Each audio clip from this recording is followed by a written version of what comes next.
Chapitre 3. Activités productives et analyse des opérations et des flux des biens et services. Dans ce chapitre, nous allons nous concentrer sur la catégorie des opérations des biens et services des unités institutionnelles résidentes regroupées en branches d'activité et de l'économie nationale. Nous allons d'abord définir les activités productives et la production. Ensuite, nous allons voir quand et comment la production est évaluée. Et enfin, nous allons présenter comment les comptes de biens et services des unités institutionnelles résidentes regroupées en branches ou de l'ensemble de l'économie sont tenus en comptabilité nationale avec un cas d'application. Avant de définir l'activité productive et la production, j'aimerais bien revenir sur la définition du terme opération. Le nouveau système de la comptabilité nationale marocain appelle opération les actions entreprises par accord réciproque entre deux unités institutionnelles. Il traite également comme des opérations certaines actions économiques qui ne concernent qu'une seule unité institutionnelle, mais qui ont une nature identique à celle entreprise par accord réciproque par deux unités institutionnelles, comme par exemple l'investissement ou la formation de capital fixe pour compte propre. Dans le premier type d'opération concernant deux unités, on appelle opération externe. Dans le deuxième cas, c'est-à-dire opération concernant une seule unité, on les appelle opérations internes. Un autre élément que je tiens à préciser, qui est le suivant. Si toutes les opérations économiques se traduisent par des flux économiques, tous les flux économiques ne sont pas des opérations économiques. C'est-à-dire, il peut y avoir certaines actions menées unilatéralement par une unité institutionnelle ayant des conséquences sur une ou plusieurs autres unités institutionnelles sans leur consentement. Dans ce cas, ces actions ne sont pas des opérations, elles sont appelées autres flux économiques. Prenons l'exemple suivant. Lorsque les administrations publiques ou autres unités institutionnelles s'approprient des actifs appartenant à d'autres unités institutionnelles sans contrepartie intégrale, cette action-là, à savoir la désappropriation, fait partie de la catégorie autres flux économiques et elle n'est pas considérée comme opération économique. Pourquoi? Parce que c'est une action qui est menée unilatéralement par une unité et ayant des conséquences sur d'autres unités sans leur consentement. Dans une économie nationale, les unités institutionnelles effectuent une multitude d'opérations et d'autres flux élémentaires. Le système de la comptabilité nationale les a regroupés en 4 grandes catégories en fonction de leur nature, comme nous l'avons déjà vu. Et chaque catégorie est subdivisée selon une certaine structure hiérarchique. Dans le cadre de ce chapitre, nous allons nous intéresser à la première catégorie, à savoir les opérations sur biens et services, dans le cas des unités institutionnelles résidentes regroupées en branches d'activité et de l'économie nationale.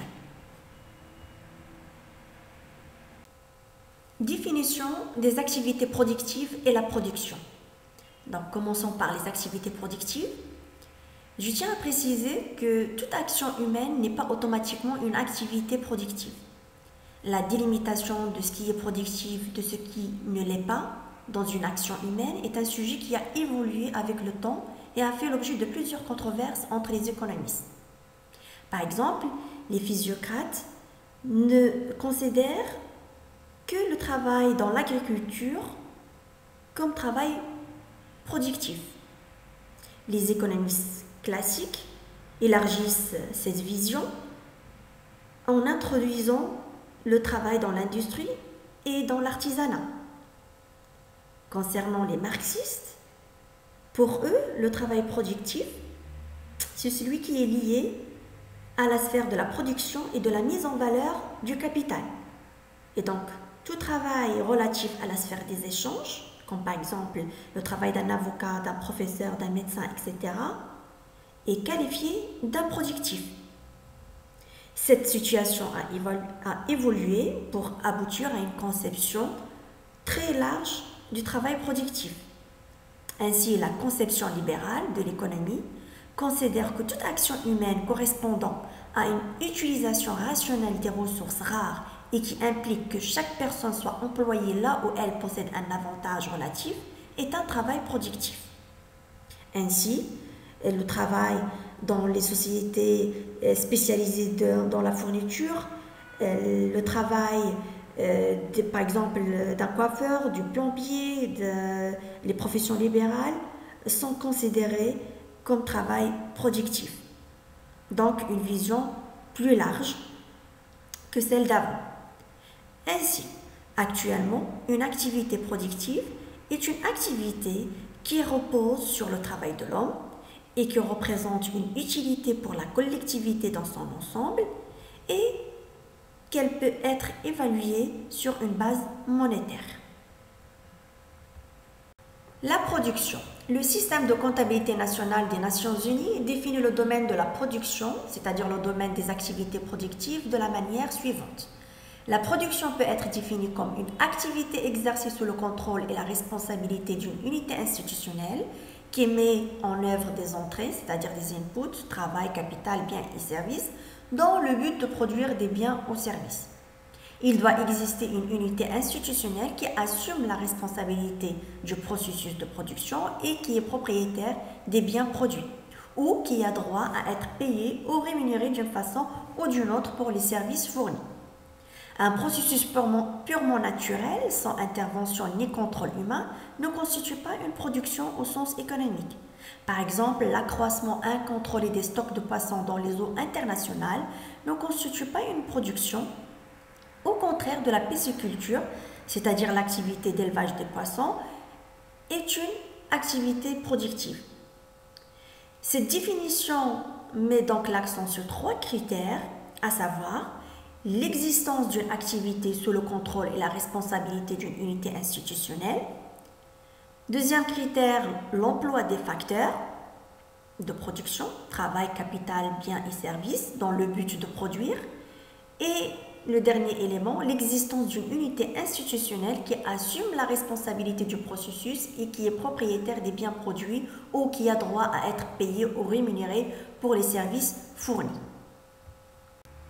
2 idées importantes se dégagent de cette définition. La première, c'est la référence au travail humain dans tout acte de production. Le travail humain, donc, est la base de toute activité économique. Il est la source de création de la richesse et de la valeur. Ainsi, les ressources naturelles ne sont prises en considération dans le système de la comptabilité nationale que lorsqu'elles sont valorisées par le travail humain, deviennent sa propriété et qu'elles ont ou susceptibles d'avoir un prix. La deuxième, c'est la référence au marché. La définition de la production n'a pas intégré le marché avec cette conception, c'est-à-dire la non-intégration de la notion du marché dans la définition. Les 2 types de production marchande et la production non marchande, sont incorporés au système de la comptabilité nationale. Revenons sur les définitions de ces 2 types de production. Alors, une production est dite marchande lorsqu'elle s'échange ou est susceptible de s'échanger sur un marché à un prix tel que l'on puisse considérer qu'il vise au moins à couvrir le coût de production. Donc, bref, à un prix qui couvre le coût de production. La production non marchande est une production de biens et services fournis aux usagers à titre gratuit ou quasi gratuit. Quasi gratuit, c'est-à-dire à un prix faible qui ne couvre pas le coût de production. Date d'enregistrement des opérations et valorisation de la production. Le premier point, date d'enregistrement des opérations. Concernant les opérations externes, c'est-à-dire entre unités institutionnelles, celles-ci sont enregistrées sur la base des droits et obligations. En effet, quelle que soit la nature de ces opérations, celles-ci impliquent des droits pour les uns et des obligations pour les autres. De ce fait, en comptabilité nationale, ces opérations sont enregistrées à la naissance, à la transformation ou à l'annulation des droits et obligations. Concernant les opérations internes, c'est-à-dire celles qui impliquent qu'une seule unité institutionnelle, toute action va donc agir directement sur la valeur économique. Il n'y aura pas de droits et d'obligations, puisque ces deux notions impliquent au moins deux unités institutionnelles. En comptabilité nationale, les opérations sont inscrites sur la base des droits et des obligations.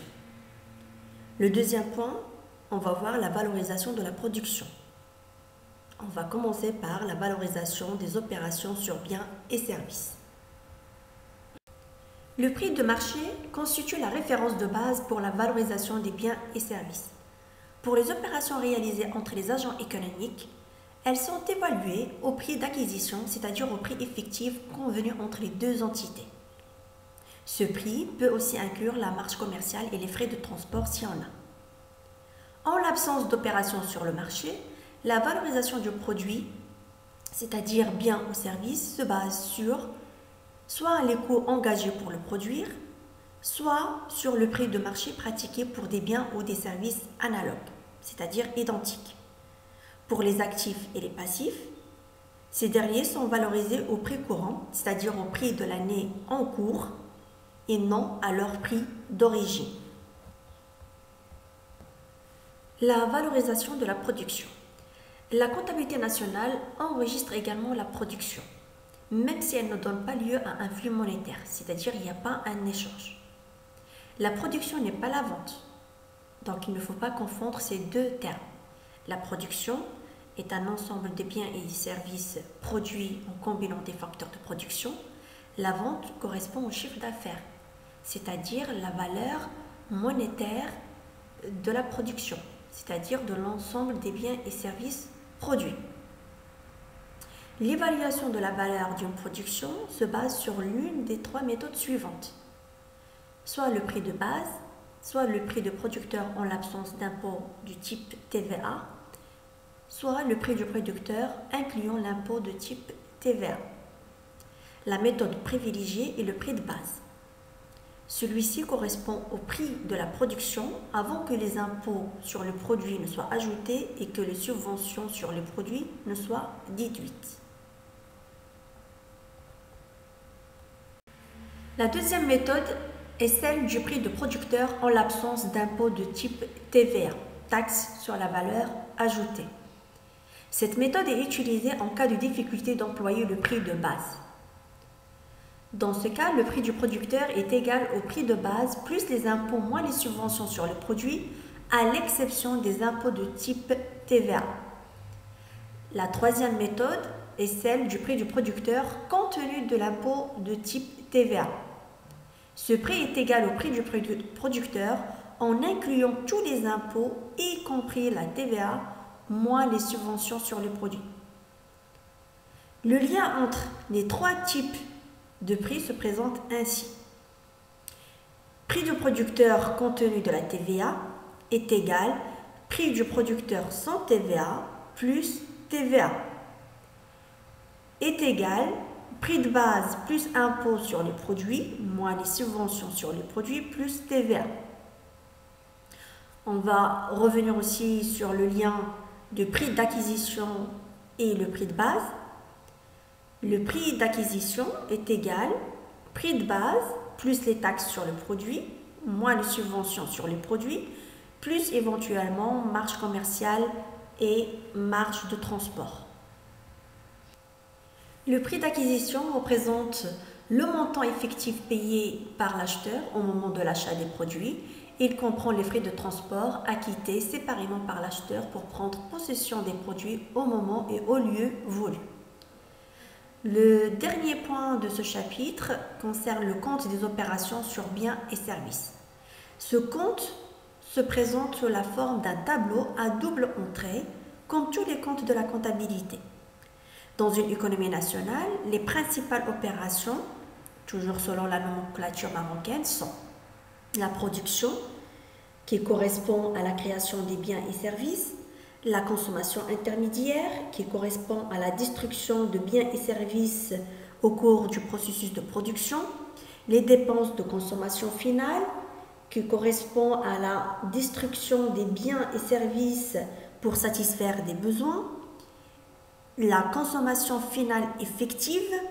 Cette opération, nous allons y revenir vers la fin de ce chapitre pour plus de développement. La formation brute de capital comprend la formation brute de capital fixe qui correspond aux biens et services utilisés de manière durable dans le processus de production. La variation de stock correspond à la conservation de biens et services pour une utilisation ultérieure. Et enfin, les acquisitions moins cession d'objets de valeur qui correspondent à des biens utilisés comme réserve de valeur, tels que les pierres et métaux précieux, tels que les objets d'art, etc.